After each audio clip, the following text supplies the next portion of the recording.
I can build up my credit and can go to bank and ask for money at 8% and invest at 20% and make 12% for me. Did you get scared? No, I thought you were just joking. Oh, no, I'm joking.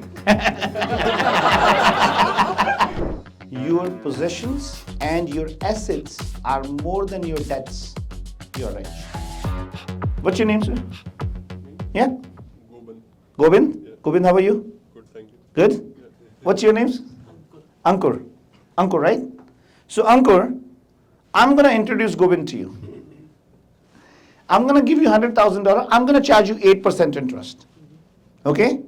And I'm going to introduce Gobind to you, and Gobind will pay you 20% interest. Gobind will pay you 20% interest. Okay? Does that sound like a good deal? Right? Yes. What's your problem in that? Why are you not doing it? Why are you not going to do it? We should do it. We should do it. But a lot of times we don't do it just with the fear.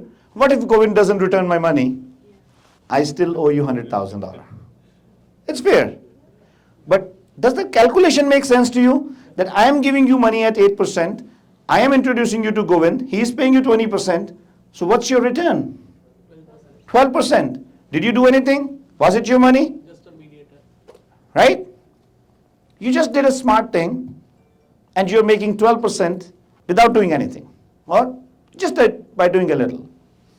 But a lot of people, they don't do it because they don't understand the concept or they are just a little fearful. But if I come and tell you, Ankur, I am going to take the guarantee, I'm going to give you in the writing that if he doesn't return your money, don't pay my money back.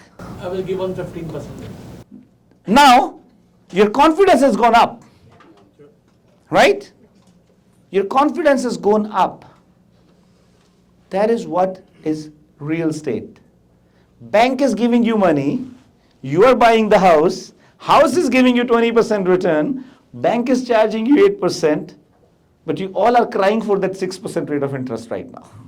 Just you are little fearful. Now, what is the problem in that $200,000?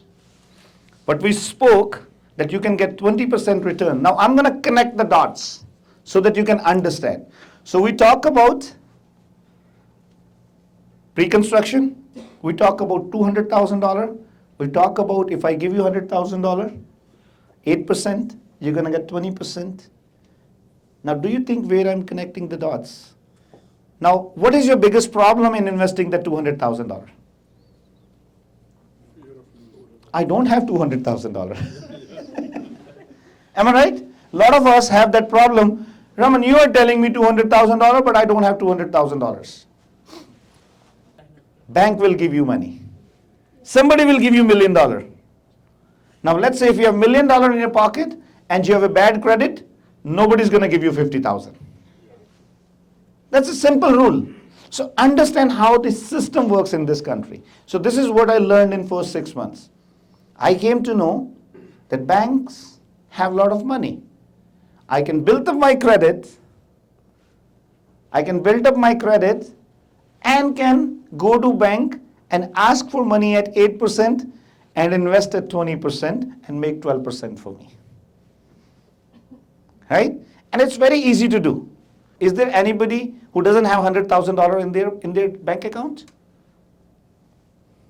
You don't have? Come here. I'm going to give you a check. Come. Come. Come, man. Why are you shy? I'm going to give you a check for $100,000. Huh? He's scared. He's getting money. Did you get scared? No, I thought you were just joking. Oh, no. I'm joking. What's your name? Rishabh, Rishabh? How old are you, Rishabh? just turning 25. Just turning 25. Yeah. And you don't have 100,000? No. Sure? Yeah, I don't have it. Okay, when did you come to this country? 2.5 years ago? 2.5 years ago? What about back home? Who is there, like, what's your parents and all this stuff? My parents and... They do any kind of business? Yeah, he's in real estate. Oh. My dad. He's a wrong guy, man. He's telling he doesn't have $100,000 in his bank account. Not on my personal. You're joking. No. So, right now, you're on PR or you're on study permit or work I permit? just got my PR. You just got your PR? Yeah. What kind of job you do? Working in mutual funds with CIBC. Okay, so how much salary you make? If you don't want to tell, that's okay, but just on an average. About 60,000. About 60,000. Do you have any credit card? Yes. What's the limit on that? I didn't deliberately increase. It's 4,000. 4,000. But maybe you can get 10, 20,000? Yeah. Do you have a line of credit? Yes. How much is it? 15,000. 15,000? So he's already got 20,000, huh? Right? Guys, you have to understand the dynamics of this country. This guy is making $60,000, $70,000. If he goes to one bank and asks for a line of credit, they're comfortably going to give him $20,000. Am I right? Yes.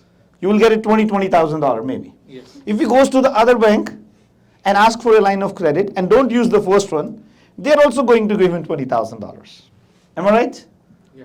So if you go to 2, 3 banks and take that line of credit, you will have $50,000, $60,000 in your bank account. Right? Now let me ask you a question. If I come to you, Rishabh, right? Rishabh. So Rishabh, if I come to you and I tell you, I will give you $100,000, I will not charge you any interest. Whenever you use $500,000, $2,000 out of that, just pay me 8% for the days you use it. Will you take that money? Yes. Will you take that money? Right? Because I'm not taking any guarantee from you. I'm giving you the money and telling you, just pay me whenever you use it and for the days you use it. Do you know what it is called in this country? Line of credit. Yeah. Thank you. What kind of return you can make? 20%. What is going to be your cost? 8%. You are making 12% return on that money just by understanding the financial system of this country. Right? Now what problem, what mistake we do, so let's say we come back onto this young lady, wonderful couple here. They bought that house for $370,000, $300,000 mortgage, which is worth $1.2 million today. Their mortgage might have been maybe $150,000 on that house. Am I right? How much is it? 400,000. 400,000. Let's say 500,000, argument's sake, number calculations. They have $700,000 equity in that house. You go to any bank and tell them, I have $800,000 equity in that house, they will right away give you $400,000. And you can do that with that $400,000. But unfortunately, a lot of people don't understand it. What they keep trying to do is, they keep trying to pay off their mortgage and become very happy to become mortgage free. That is not the right concept, guys. Learn to understand, to utilize the money in this country. I know a lot of time we get fearful. A lot of time we just get under pressure that, oh, what if my mortgage goes up? Because if I'm going to borrow that money, my mortgage is going to go up. It's fine. You are still getting 20% return on it. Make sense? Guys, you just have to be thoughtful. So that is how we can build up our real estate empire or our portfolio.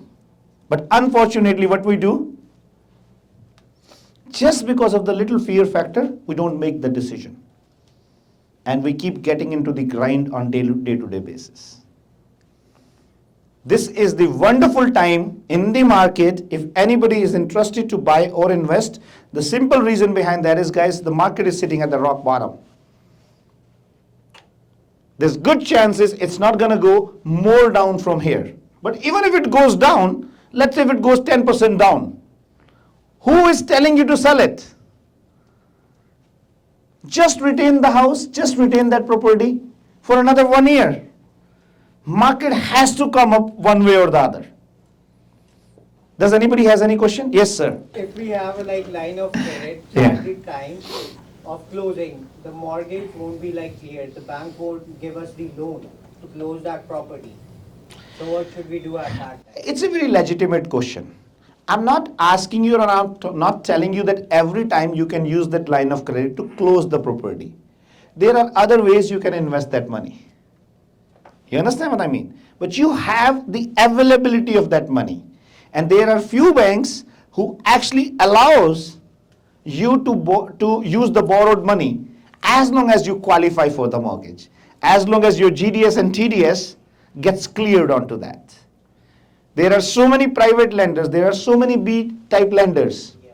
You can go and, I said 8% interest. That was the reason why I said 8%, because in some cases that might happen.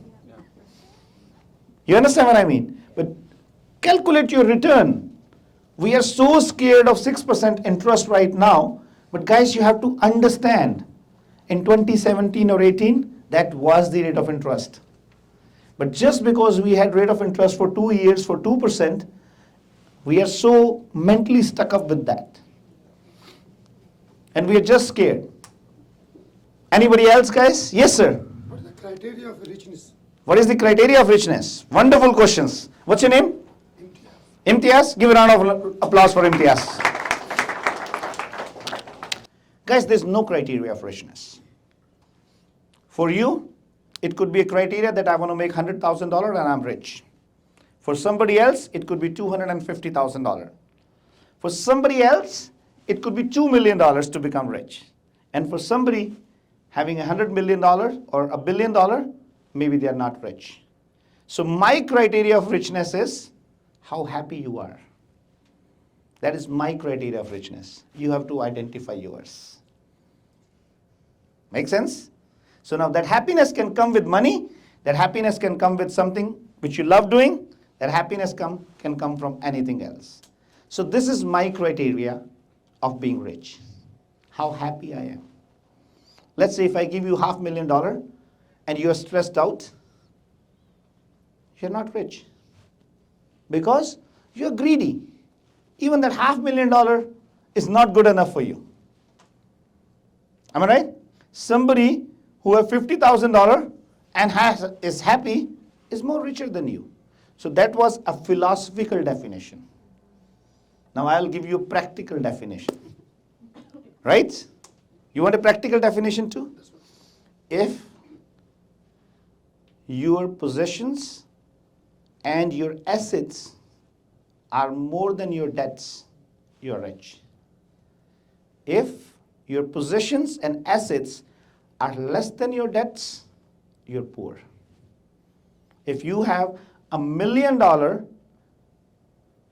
in your bank account and your debt is $1.5 million, you're poor.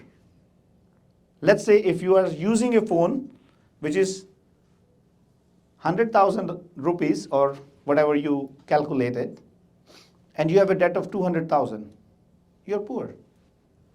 So please make sure, guys, your assets are more than your debts. That's what is rich. Make sense? That is a technical definition as per my understanding.